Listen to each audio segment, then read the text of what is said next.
She took her sister's place at the altar and faced a billionaire groom who never believed in love. Hello, everyone. Before we begin today's story, I have a small favor to ask.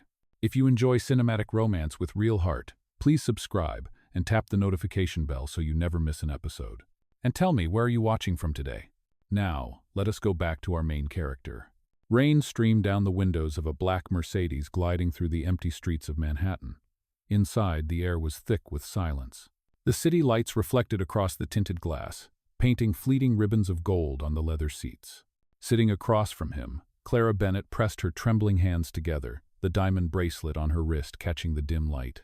Across from her, Ethan Gray, the man the world called the untouchable billionaire, leaned back against the seat. His voice, deep and measured, cut through the low hum of the engine. "Sign this," he said, sliding a thin folder toward her. "You do not need to love me. You just have to be my wife for 6 months." Clara stared at the words printed in neat black ink. Marriage agreement. Her heart pounded. Hours ago, her older sister, Evelyn, the real bride, had vanished, leaving only a message. "I cannot do it. Please forgive me." Their family's future, their father's hospital bills, everything now rested on Clara's trembling shoulders. She swallowed hard. "Why me?" Ethan's gaze stayed fixed on the window, rain blurring the world outside. "Because your family needs saving, and I need a wife. Just not the one who ran." Lightning flashed, illuminating his face, sharp jawline, cold eyes, the faintest trace of exhaustion beneath control. Clara's breath caught. He looked more like a ghost of a man than a groom. Her fingers hovered above the paper. "You are asking a stranger to marry you in the middle of the night." Quote. Ethan's voice softened, just barely. "A stranger who already took her sister's place at the altar." Clara flinched. The church, the whispers, the cameras, everything replayed in her mind. The veil that had hidden her face, the shock in his eyes when he realized the woman walking toward him was not the one he expected. Yet he had said nothing. He had let the ceremony finish. Now, inside this car, the truth hung between them like a blade. Ethan leaned forward, his tone lowering. "You can walk away now and let the press destroy your family. Or you can sign, and I will make sure your father's hospital stays funded." Every penny.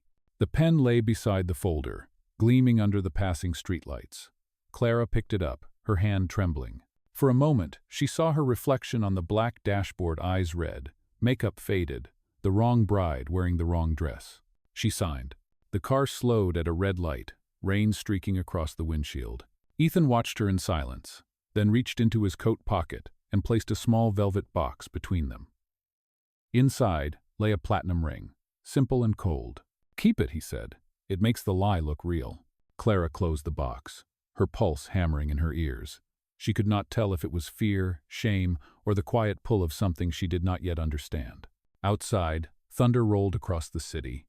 Inside, two strangers sat inches apart, bound by a signature, a secret, and the beginning of a story neither of them saw coming. Days slipped quietly into weeks, each one leaving Clara more entangled in a world she did not belong to. The mansion became a cage lined with velvet. Cameras flashed whenever she stepped outside. The tabloids called her the runaway bride's sister, a title that stung every time she saw it. Ethan handled it all with his usual calm precision. He barely looked up from his phone as headlines screamed about their mysterious marriage. When Clara asked if he cared, he simply said, "Let them talk. Silence is stronger than denial." But silence came with its own weight. It hung between them at breakfast, where the clinking of silverware filled the space words should have. It followed her through the corridors, where she sometimes caught him standing alone by the window, staring at the skyline as if searching for something he had lost long ago. One afternoon, Ethan's assistant, Miss Carter, found Clara in the garden. "Mrs. Gray, you have a charity gala next week. The press will be there. You will need to look the part." Clara smiled weakly. "I suppose that means a new dress." "More than that," Miss Carter replied, adjusting her glasses. "It means learning to act like you were born to stand beside him." For days, the penthouse turned into a rehearsal hall. Tutors came and went teaching posture, etiquette, even how to navigate a red carpet without blinking under flashes. Clara tripped, stammered, and laughed through her mistakes. But when she saw Ethan watching one evening from the hallway, his eyes softened, just slightly, before he looked away. The night of the gala arrived with rain again, soft and steady. Clara stood in front of the mirror, wearing a silver gown that shimmered like moonlight. Her heart pounded as the car pulled up to the hotel entrance. Ethan waited for her outside, immaculate in a black suit. When he saw her, something unreadable flickered across his face.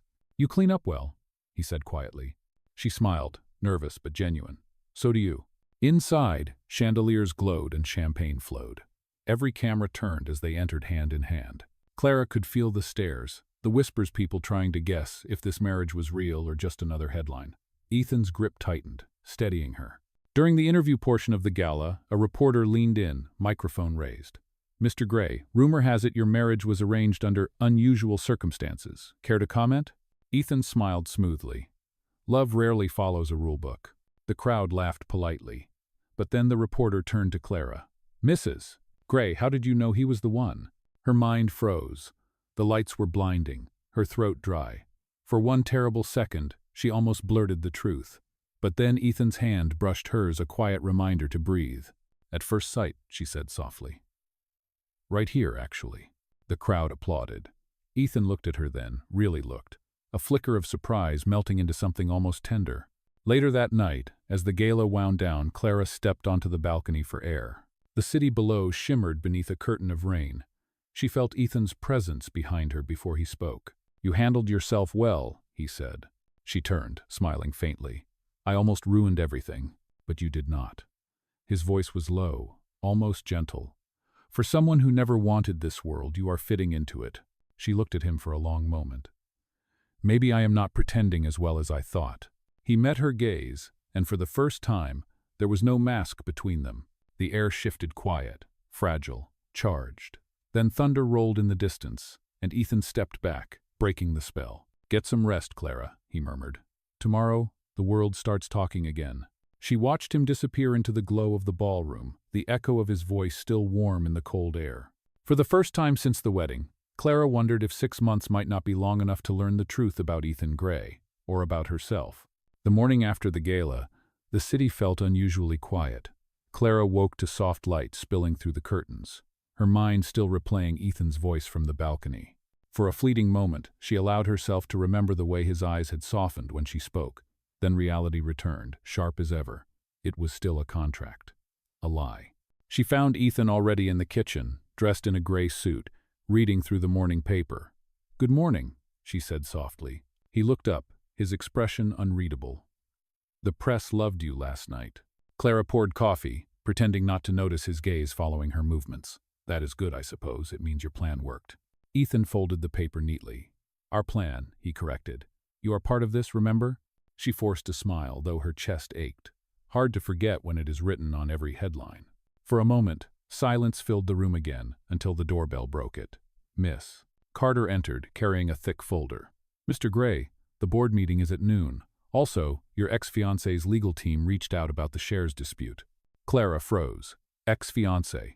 The woman who was supposed to be standing beside him at the altar, her sister, Evelyn.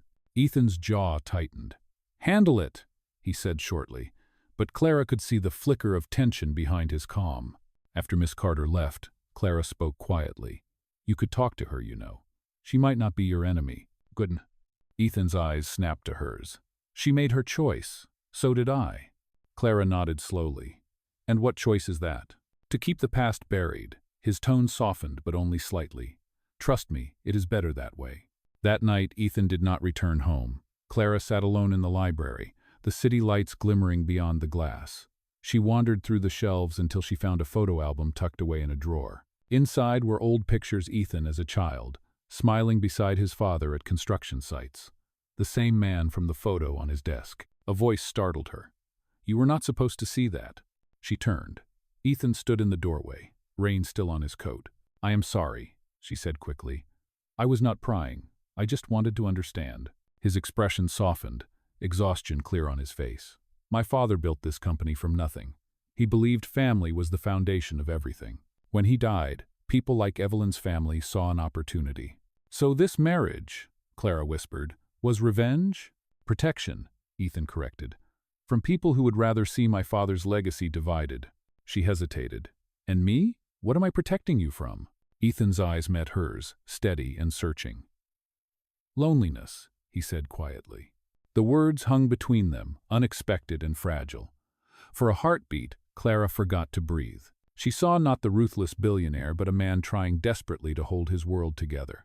Without thinking, she stepped closer. You do not have to fight everything alone. Ethan's hand brushed hers barely a touch, but enough to send a current through the space between them. Then he pulled back, as if the moment itself had frightened him. Go to sleep, Clara, he said softly. Tomorrow will be worse than today. You, Kate. She watched him walk away down the hall, his shoulders heavy under the weight of secrets. When he disappeared, she looked down at her hand, where his warmth still lingered. Outside, the rain began again, tapping against the window in slow, steady rhythm. For the first time, Clara realized how dangerous it was not the lie they were living, but the truth that was beginning to grow inside her heart. The next morning, Clara woke to the sound of thunder rolling far above the city. The storm had returned, washing the glass walls of the penthouse in streaks of gray and silver. She sat by the window with a cup of coffee, watching the skyline fade into mist. Ethan had already left for a meeting, but his presence still filled the space like a shadow that refused to leave. Her phone buzzed on the table. A message from Miss Carter read, "Board meeting rescheduled to 3 o'clock. Mr. Gray requested your presence." Clara frowned. He had never invited her to a meeting before. At 3, she entered the boardroom, nerves coiling tight in her chest. The room was lined with men and women in suits, their eyes sharp, their smiles sharper. Ethan sat at the head of the table, calm as ever. When she stepped inside, a murmur passed through the room like wind before a storm. Ethan stood and gestured toward her. "Gentlemen, this is my wife. Mrs. Gray will be joining us moving forward."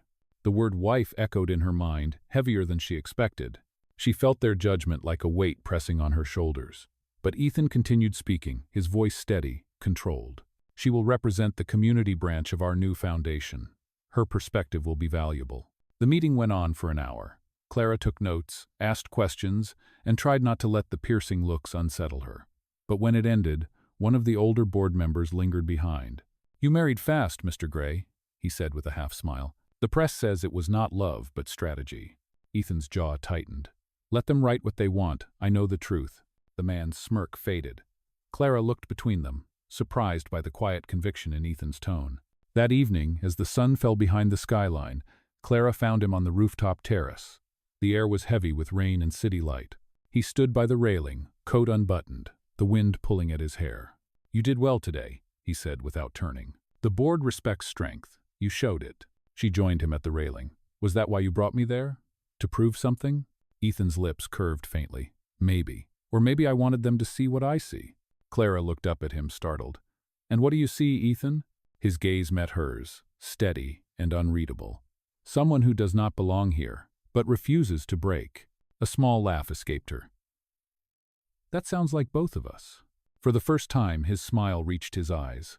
The distance between them seemed smaller now, like the city itself had held its breath.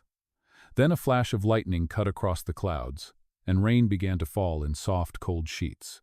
Ethan shrugged off his coat and held it over her head. They both laughed, caught between the absurdity and the truth of the moment. "You should get inside," he said quietly. She shook her head. "If I do, the spell breaks." Ethan looked at her, then really looked, and for a heartbeat, something shifted. The rain soaked through the fabric, but neither of them moved. "I told myself this was only business," he said finally. "But it stopped feeling that way a long time ago." Clara's breath caught. "Then what is it now?" He did not answer. Instead, he stepped closer, his hand brushing against hers, a silent promise forming in the rain between them. Below them, the city lights shimmered like stars, and for the first time, the silence did not feel cold. It felt like the beginning of something real. If this fake marriage universe pulls you in, subscribe now so you never miss the next chapter. The next morning, the sun returned, spilling golden light through the tall windows of the penthouse. For the first time in weeks, the air felt lighter. Clara moved through the kitchen, humming quietly, pouring coffee as the city came alive below. She almost smiled when Ethan walked in, jacket slung over his arm, tie undone. "You are up early," he said, sounding almost surprised. "I could not sleep," she replied. "It was too quiet without the rain." He smirked faintly. "You are the first person I know who misses a storm." She met his gaze. "Storms make things honest. You cannot hide in them." Something in his expression softened. He poured his own coffee, their silence no longer cold but companionable. For the first time, Breakfast felt like something normal, like two people who might actually belong in the same room. Later that day, Ethan invited her to accompany him on a short business trip. "It will be 2 days," he said. "There is a conference in Chicago. Appearances matter." Clara hesitated. Appearances or company? His lips curved slightly. Maybe both. The flight was smooth, the air thick with unsaid words. When they arrived at the hotel, Ethan checked in while Clara waited beside the marble fountain in the lobby. She watched the way people looked at him, admiration mixed with distance. He commanded attention without even trying. But when the clerk handed him the room keys, Ethan's expression shifted. "There seems to be an error," he said, his voice calm but edged. "I booked 2 rooms." "I am very sorry, sir," the clerk replied. "There was a system mistake. Every other suite is occupied." "Gut." Ethan exhaled, then turned to Clara. "Looks like it is 1 room for tonight." Her heart skipped. 1 room? "Just for 1 night," he assured her. "You can take the bed. I will take the couch." The suite was large but intimate, the kind of luxury that still felt too quiet. Clara stood by the window as evening settled, the skyline glowing like liquid gold. She heard Ethan moving behind her, removing his jacket, loosening his tie. "I hope this is not uncomfortable," he said. She shook her head, turning to face him. "I have been living in a lie for months. Sharing a room is the least of it." He gave a small laugh, one that carried more truth than humor. "Fair enough." Hours passed. Ethan sat on the couch reading reports while Clara brushed her hair by the vanity. The hum of the city outside mixed with the soft rhythm of the rain beginning again. When the clock neared midnight, the power flickered. The room dimmed, leaving only the glow of the streetlights outside. Clara turned. "Did we just lose power?" "Temporary outage," Ethan said, setting his papers aside. "It will be fine." But the darkness brought with it a strange stillness. Clara sat on the edge of the bed, listening to the rain. "It feels different here," she said softly. "Quieter, like the world stops outside these walls." Ethan's voice came from the shadows. "Maybe that is what we both need, a pause." Quote. The lightning flashed across his face, and for a second, their eyes met through the dim light. There was no business deal in that look, no contract, no distance. Only the weight of something they both feared to name. He crossed the room slowly. "Clara," he said quietly, "if this were not an arrangement, would you still be here?" Her breath trembled. "I do not know, but I have stopped wishing it would end." Neither of them moved for a long moment. The storm raged outside, but inside, everything felt calm, fragile, dangerous, and real. Ethan looked away first, his voice barely above a whisper. "Get some rest. Tomorrow the world starts again." Clara nodded, her heart racing as she watched him settle onto the couch. But sleep did not come easily. Somewhere in that hotel room, something had already changed, and neither of them could take it back. The next morning, the rain had stopped, but the air in the hotel room felt heavier than ever. Clara woke to find Ethan already dressed, his tie perfectly in place, his expression unreadable. The sunlight through the curtains drew a golden line across the carpet between them, like a boundary neither dared to cross. He glanced at her briefly. "We leave in 20 minutes. The car is waiting." Clara nodded, pretending not to feel the distance that had returned overnight. Whatever unspoken truth had hovered between them was gone, replaced by the quiet professionalism of 2 people bound by paper and rules. During the conference, she watched him from the audience. Ethan spoke with calm authority, the kind that commanded every ear in the room. When his eyes found hers across the crowd just for a heartbeat, his composure wavered. But then the flash of cameras brought it back. Afterward, they returned to the hotel to pack. Clara was folding her coat when her phone vibrated. A news alert filled the screen. "Ethan Gray's secret marriage under investigation. Anonymous source reveals shocking details." Her stomach dropped. She turned to find Ethan on his phone, his expression sharp as glass. "How bad is it?" she asked quietly. He looked up, voice clipped. "Bad enough. Someone leaked the contract." The room spun around her. "The contract? But who?" He cut her off. "It does not matter who. What matters is that now they think you married me for money." Clara felt her throat tighten. "Then tell them the truth. Tell them it was your idea." Ethan's jaw locked. "I cannot. It would destroy the company. The board would never forgive a CEO who turned his marriage into a business deal. So you would rather let them destroy me instead?" Her voice trembled, but she stood her ground. Ethan's silence said enough. The truth hurt more than she expected. Without another word, Clara grabbed her coat and walked toward the door. "Clara, wait," he said, his tone breaking for the first time. She stopped but did not turn around. You said this was about protection. You just never said who you were protecting it from. The door closed behind her before he could answer. Outside, the rain began again, soft but relentless. For the first time since their marriage, Clara felt completely alone, not the wrong bride anymore, just the woman left standing in the storm. Clara spent the next few days avoiding every call, every headline, every mention of his name. The city that once glittered outside her window now felt like a maze of noise and betrayal. Every newspaper carried her picture, the sister who stole a wedding, and every online comment carved a new wound she could not hide from. She stayed in a small apartment on the lower side of Manhattan, far from the penthouse and the life that had never really belonged to her. Still, every time it rained, she thought of him, of the hotel room, of the silence that had meant everything. Then one morning the doorbell rang. When she opened it, Miss Carter stood there, holding an envelope. "He asked me to deliver this," she said quietly. Inside was an invitation, an embossed card with gold lettering. Carter Foundation Gala, honoring integrity in business. And at the bottom, written by hand, were two words that made her breath catch. "Please come." That night, she stood outside the hotel ballroom, her heart pounding. Cameras flashed through the glass doors, the same way they had at their first gala together. She almost turned away until Ethan's voice came through the speakers inside. "I made a mistake," he was saying to the audience. "I thought strength meant silence. I thought control meant protection. But the truth is, I built walls to keep out the only person who ever stood beside me when there was nothing left to protect." The crowd murmured. Clara stepped inside, unnoticed at first. Ethan continued, his voice steady but his eyes searching. "Tonight, this award does not belong to me. It belongs to the woman who reminded me that honesty is the only kind of wealth worth keeping." His gaze found her. The room fell silent. Cameras turned. Every whisper vanished. "Clara Bennett," he said, stepping down from the stage. "You were never my mistake. You were my truth." He reached into his jacket pocket and pulled out something small and familiar, a folded piece of paper, weathered at the edges. The contract, torn cleanly in half. "I tore this the day you left," he said softly. "No more signatures, no more rules, just what is real." Tears blurred her vision as he knelt, holding out the same velvet box from that first night in the car. But this time, the ring glimmered under the lights, engraved with two words, truth and grace. "Marry me," he said, his voice trembling. "For real this time." The crowd erupted in applause as Clara nodded through her tears. The cameras flashed again, but for once, she did not care. In that moment, it was not about redemption or wealth or scandal. It was just two people finding each other in the wreckage of everything false. And for the first time, the lie that began in the rain ended in truth. A month later, spring returned to Manhattan.